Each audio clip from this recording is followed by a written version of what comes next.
Assalamu alaikum wa rahmatullahi wa barakatuh. Welcome to today's Sohbet on this February the 24th of February of 2025. I hope you are well wherever you are tuning into this from. Today, we're in the last few days before we begin the month of Ramadan. So as we head towards this holy month, I just thought it would be a good time to sort of review some of the hadith that I've been posting of the Prophet Muhammad, peace be upon him. And I find it rather interesting, to be honest, because although the Prophet Muhammad, peace be upon him, is known for his good character, his wonderful personality, how he carried himself with people, how he treated people with the best of manners and respect, but also in the teachings that the Prophet gave to people, he placed a great emphasis upon character. I mean, we have a number of hadiths here, such as beautiful conduct, gentleness, moderation, constitute one of the 24 parts of prophethood. Beautiful conduct, that's how we carry ourselves with people, how we talk to people. Gentleness, being gentle, being kind, and moderation, not going to an extreme in any particular thing, whether that is political, whether that is religious, whether that is the aspects of religion, but not going to an extreme in any particular thing. Having moderation, having balance. And if we don't have balance, striving towards developing balance.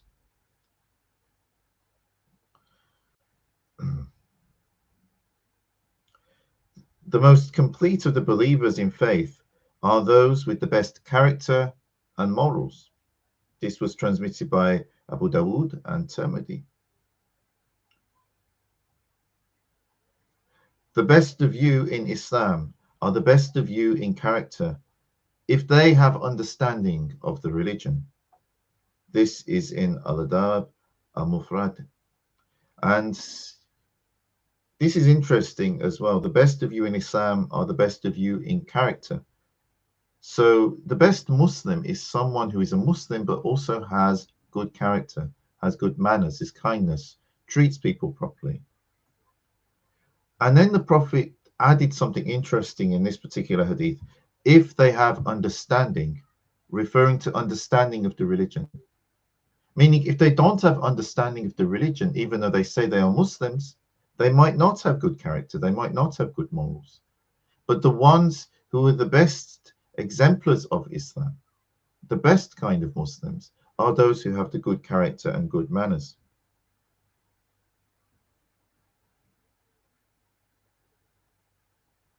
Even this hadith, which doesn't necessarily initially refer to character, but when you think about it, it does. Truly, the lengthy nature of a man's prayer and the brevity of his sermon are a sign of his wisdom. Therefore, lengthen the prayer and shorten the sermon. Truly, rhetoric can work magic, i.e., bewitch. Now, at first, we may think, oh, well, this is referring to people talking too much when they're in the mosque, giving the khutbah, preaching to people a lot, and taking too much time doing that instead of focusing on their prayers. Well, this is true, but that is also an aspect of good character. Because if you are, a lot of people, they go to mosque, let's say for Friday prayers, and they just want to go to the mosque. Yes, listen to some reminder about Islam, something from the Quran, something from the Prophet Muhammad, peace be upon him, something that is a bit of good advice for our day-to-day lives now. But they don't want that to go on for hours and hours and hours. Not that any of these khutbahs do, but you get the point I'm making. It's like they probably only have an hour lunch break, and then they've come to the mosque, so they're giving off their lunch break.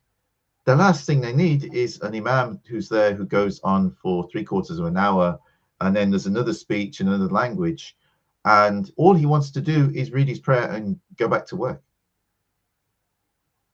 So it's an aspect of good character to have the respect for people, to understand that people have their responsibilities, they have things to do, and not keep them hanging around the mosque longer than they need to when they're very busy people.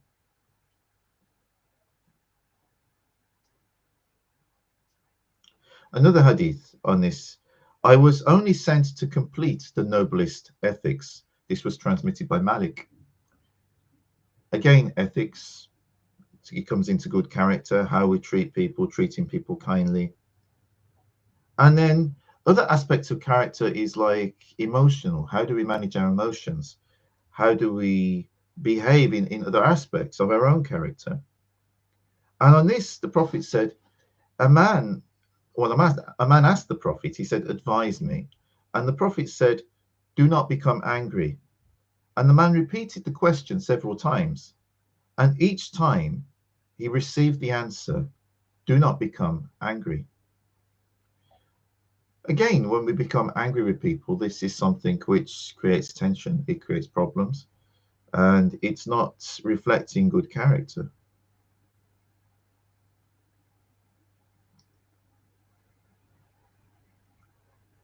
Even this, a man asked the Prophet, what is sin?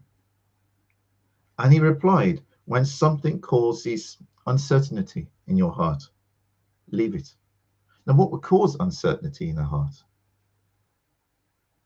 Again, this does come into character as well. And another hadith is, whoever stops their anger, this is kind of related to the previous one I mentioned, whoever stops their anger, God Most High will protect their honor. Whoever endures their anger, even though they have power, then God Most High will cause their heart to be in bliss on the day of resurrection. Now, whoever stops their anger, and then God Most High will protect their honor. So whoever can control their anger, God will protect that person's honor. But you lose your honor when you lose your temper with people, and this is going beyond slightly being aggravated, but actually when people really get mad with people, you lose your honor, you disrespect yourself. This is what the Prophet Muhammad is saying. And whoever endures their anger, this is an interesting point, whoever endures their anger, because when you're angry, if you do not lash out, if you do not release that anger in some way, then it's actually very difficult to keep inside. How do you manage that?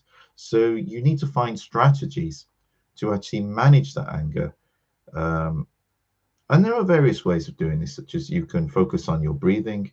You can, if you're in a situation where you can walk away from it, you can change your environment and, have a little walk, diplomatically excuse yourself and go and have a walk somewhere, come back when you've cooled down a bit. There are various ways of managing anger. But this again, it's a sign of good character. God is gentle, and He loves gentleness in all things. Well, clearly, I mean that is a very good aspect of character. And by God, He is not a believer, one whose neighbors are not secure from His harm. So here, I mean, we're just going through some hadiths, and we can see some of them explicitly say the best among you are those who have the best manners and character. Some of them it's less explicit, but clearly it's referring to character as well. Practice humility until no one oppresses or belittles another. This is also referring to having good character, because if you have good character with people, you do not belittle them, you do not put them down, you do not oppress them, and until no one oppresses or belittles another. Not another Muslim, it could be a Christian, could be a Zoroastrian, could be a Yazidi, could be a Hindu. But don't belittle them. Have respect for them. Treat them with respect. But of course, as the Prophet said, only one who has enjoyed tribulation can be forbearing. Only one who has experienced can be wise.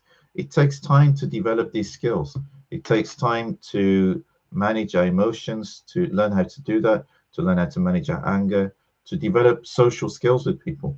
But these are things that our Prophet, peace be upon him, mastered himself, and he taught his companions to develop and cultivate themselves.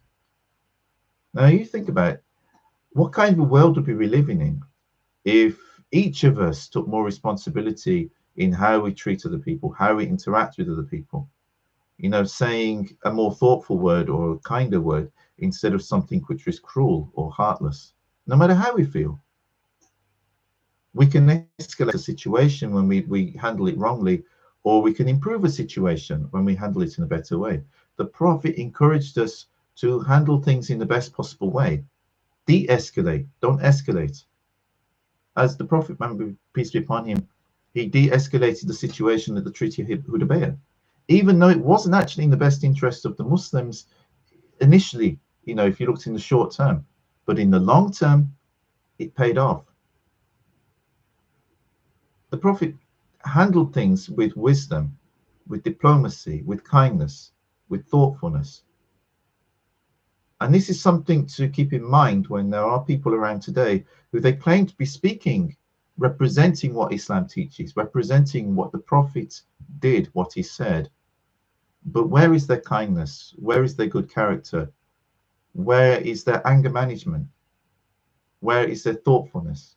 Where is their lifting people up instead of belittling them? These are the characteristics of a Muslim, as the Prophet, peace be upon him, taught us. If we develop those characteristics, if we become that kind of Muslim, who wouldn't like us? Who would have a problem with us? Only a very wicked person would have a problem with someone who is kind and has good character. Good people, regardless of their faith or whether they are believers or not, would not have a problem with people who are kind and decent and welcoming, open, friendly. So let's return back to the Sunnah of the Prophet, peace upon him, in this way, and adopt as much of that good character and good behavior and ethics and morality as we can. And inshallah, again, we can be a great ummah. May Allah bless you all. I hope you found this interesting and enlightening, and I wish you have a wonderful week. Until next time, Assalamu alaikum wa rahmatullahi wa barakatuhu. May the peace and blessings of God be with you all.